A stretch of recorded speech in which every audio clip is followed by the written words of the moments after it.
Salut les amis, c'est Isma, bienvenue sur Ce qui me fait kiffer, la chaîne YouTube qui mélange pop culture et street culture. Et c'est un plaisir pour moi de vous retrouver ce lundi matin pour débrief avec vous de l'épisode de The Last of Us. Ici on parle sneakers, sap, streetwear, mais aussi séries-films, Seigneur des Anneaux, GOT, Netflix, tout ce qui nous fait kiffer. Donc rejoins la commu, abonne-toi, like, commente et partage. Bref, le blabla est passé. Maintenant on va parler de Pedro Pascal et de Bella Ramsey dans ce dernier épisode de la série adaptée du jeu vidéo. Et quel est mon avis global? Voilà, et ben il fut bon, un très joli final. Je pense que c'est ça le mot important, un joli final qui vient apporter plusieurs choses développées dans la saison 1. Donc en réalité, à ce niveau-là, on est, on est fidèle aux thématiques engagées. Joël qui finit enfin par se lâcher et à parler de Sarah, en veux-tu en voilà, le matin, le midi, le soir, même à se demander si Ellie ne va pas subir les comparaisons avec Sarah au quotidien. On a ensuite Ellie qui a subi dans l'épisode précédent un énorme traumatisme. Ça va être au cœur de cet épisode et on va le ressentir d'abord par son mutisme et les choses qui vont se passer dans l'épisode vont faire qu'elle va commencer doucement à retrouver son sourire, sa joie de vivre, son naturel et sa personnalité. On travaillera aussi dans cet épisode les origin story de Ellie. Bon, par origin story, je parle bien évidemment de sa naissance, de sa mère, la dénommée Anna, et de Marlène. Marlène importante dans l'épisode, car l'épisode commence avec Marlène et va presque se terminer avec Marlène. Dans cet épisode, on a aussi tout le travail de réalisation qui est encore à son paroxysme. Je ne sais pas dans quelle ville on est, c'est pas énormément précisé dans cet épisode, mais du coup, ils arrivent auprès des Lucioles et c'est beau. Ça ressemble à tout ce que la saison 1 nous a proposé en décor. Voilà, on a autant ces immeubles, tout ça ravagé, abandonné. On a les intérieurs qui sont toujours très travaillés. Voilà, jusqu'à la fin avec cet épisode. En tout cas, j'ai vraiment aimé tout le travail artistique, tout le focus sur les décors, que ça soit au premier plan, au second plan et au troisième plan. Il y a toujours quelque chose à regarder. La beauté du détail, elle n'est pas que devant. Voilà, les petits trucs. Quand tu regardes une pièce, tout ça, quand ils sont dans le premier bâtiment, là, qu'ils traversent tout ça, où ils montent pour ensuite aller voir, je crois que c'est une girafe. Oui, pourquoi je crois que c'est une girafe? Je reprécise pour ceux qui ne me connaissent pas, je suis malvoyant, je vois pas très très bien. Enfin, il y a des choses que je vois mal, et en l'occurrence, la petite bestiole, je crois que c'était une girafe, j'en suis pas certain. Ça, c'est vrai que je l'ai mal vu.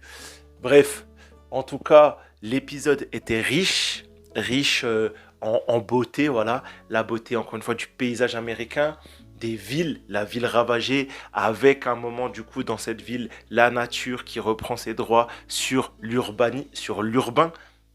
Thématique intéressante, surtout dans The Last of Us, où on a à 60% Ellie et Joël qui traversent la flore, la faune et tout ça, enfin la faune, et qui côtoient la faune. Là, on voit que le monde est en train de redevenir ce qu'il était il y a 100 ans, tu vois, il y a 120 ans. Donc, très bon, voilà. Le passé d'Ellie, on peut pas trop théoriser dessus, on peut pas trop en parler. L'acting d'Anna, voilà, rien à dire. Marlène qui veut sauver le monde au détriment de la vie d'Ellie. Elle qui a juré de protéger cette petite, elle qui a tué sa mère, cette scène très forte d'ailleurs, où elle dit à sa camarade, bouche-lui les oreilles, elle sauve la petite, mais elle tue la mère en présence du bébé Ellie. Moi, je trouvais ça fort, tu vois, c'était pas anodin comme scène. On n'est pas sur les scènes de House of the Dragon qui voulaient du trash à chaque épisode, mais en termes de poésie, t'as quand même la mère qui dit à sa pote sauve ma fille, puis la meuf tue la mère, la fille hurle. Voilà, j'ai trouvé que ça se répondait bien, c'était triste, c'était émouvant. Marlène n'a pas fait ça de gaieté de cœur. Et à la fin de l'épisode, elle doit à nouveau porter le monde sur ses épaules. Là, elle a la seule immunisée. Et elle va devoir tuer Ellie, tout ça. Mais un homme, lui, préférera son bonheur, son épanouissement, préférera sa lueur d'espoir, car Ellie est sa lueur d'espoir, c'est sa deuxième fille, sa fille spirituelle, et lui, il n'est pas prêt à sacrifier encore une fois une fille pour sauver le monde. Donc déjà, on a un vrai dilemme, un vrai débat, une vraie opposition dans cet épisode entre la pensée individualiste et le bien commun. Voilà la thématique de cet épisode. La pensée, l'égoïsme, l'individualisme, dans son bon aspect. Parce qu'il n'y a pas de mal à être heureux, il n'y a pas de mal à vouloir sauver une vie humaine, mais c'est le grand débat de plusieurs œuvres qui te mettent en avant.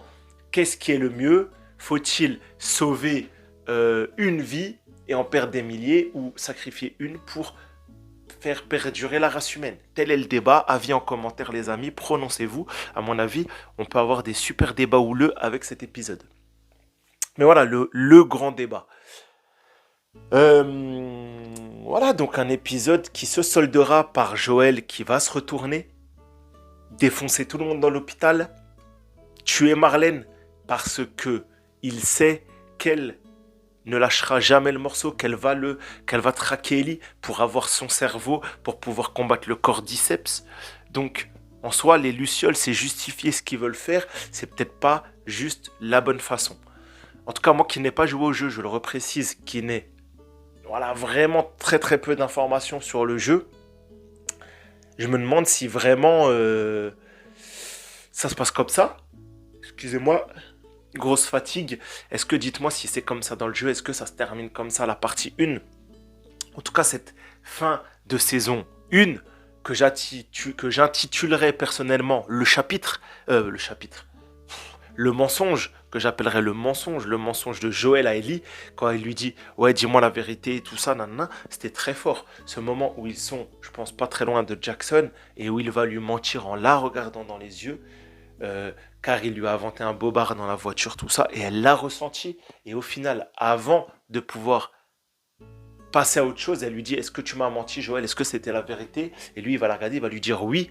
Et l'épisode va couper brutalement là-dessus. Et j'ai trouvé ça vraiment, vraiment très, très fort. Donc, un épisode avec beaucoup de... Je suis désolé, c'est horrible pour vous. Avec beaucoup de pression, beaucoup de... Voilà, un épisode très, très, très, très pesant. En termes de relationnel, moi j'ai kiffé. C'est les dialogues qui font l'une des forces avec les visuels de cette série. Les dialogues sont l'une des forces. Et là, dans cet épisode 9, au paroxysme de l'écriture, j'ai trouvé là que c'était déchirant. Le mensonge, l'égoïsme de Joël, mais l'égoïsme bienveillant, le mensonge. Et Ellie, dans son innocence, elle y croit, elle surmonte les différentes choses, et elle a même ce côté bienveillante, héroïne, altruiste, parce qu'elle dit, on n'a pas traversé tout ça pour s'arrêter là. Et Marlène même souligne encore une fois cet aspect en demandant à Joël, ne crois-tu pas qu'Ellie ferait ce choix? Bien évidemment que oui. Mais ça, Joël, lui, ne l'accepte pas. Donc vraiment, une écriture des deux personnages, là, je suis attristé d'en avoir fini. Franchement, j'aurais voulu en voir plus. Maintenant, j'ai un petit point négatif en ce qui concerne la mise en scène, l'action finale. Excusez-moi encore une fois. La mise en scène finale, quand Joël va parcourir l'hôpital et tuer tous les Lucioles, voilà, j'aurais aimé peut-être une scène plus grandiloquente, plus riche en action, plus épique. Voilà, j'ai trouvé ça, alors pas catastrophique, loin de là, hein. C'est juste que pour un final d'une saison qui a balancé autant de points forts, qui a été aussi qualitative, j'aurais aimé un final un peu plus violent, tu vois, un peu plus dans l'action. Après, c'est très humain, c'est très terre à terre. Un père, peut-être, qui sauverait sa fille de psychopathe, voilà, ça serait pas Ethan Hunt, Mission Impossible 12, qui rentre et qui descend 55 gars avec un seul 9 mm. Bah voilà, là c'est un mec, il a sa petite calache, tout ça, il traverse des couloirs, il se protège, il tire, c'est très réaliste et tout ça, mais ça enlève un peu. C'est mon seul défaut de cet épisode. C'est pas un gros défaut. C'est juste que comme on est habitué à du très spectaculaire et que là, on est un peu plus dans le réaliste, ça dénote. Mais peut-être qu'avec un deuxième visionnage, ça sera plus appréciable. Voilà. Mais j'ai trouvé que certains épisodes de cette saison envoyaient beaucoup plus en termes d'action pure que ce final. Et je me dis que c'est peut-être un peu dommage de ne pas avoir laissé dans la tête de toutes les personnes qui ont apprécié cette saison 1 un final vraiment explosif. Mais encore une fois, avis en commentaire, j'attends vos retours. Voilà les amis, on va s'arrêter là. Je connais pas plus que ça l'univers, le jeu, donc je ne peux pas faire de comparatif, premièrement. J'ai passé un très bon moment, j'ai passé 9 très bonnes semaines. Voilà, je me suis régalé. Encore une fois, je tiens à valider le travail de Bella Ramsey dans un premier temps. Bella Ramsey, incroyable actrice, jeune, qui a un énorme potentiel devant elle. On lui souhaite la meilleure carrière possible. Pedro Pascal, pour moi, c'est l'acteur d'une époque. Oberyn Martell, Gingerine, Joël. Voilà, c'est un grand acteur. Narcos, encore une fois. Du coup, il faut vraiment reconnaître le talent d'acting de ces deux acteurs qui a subjugué vraiment ces 9 semaines par de l'écriture, par de l'interprétation, par des regards, par des rendus, par des non-dits qui voulaient dire tellement de choses. Et ça, c'est pas commun dans cette époque où on met tout sur l'action, sur le... Enfin voilà. Je trouve que c'est vraiment, vraiment plus subtil que la plupart des programmes que l'on regarde en ce moment. Même The Mandalorian qui est très stylé parce que je suis fan de Star Wars, mais qui en réalité n'a peut-être pas l'écriture non plus la plus, tu vois.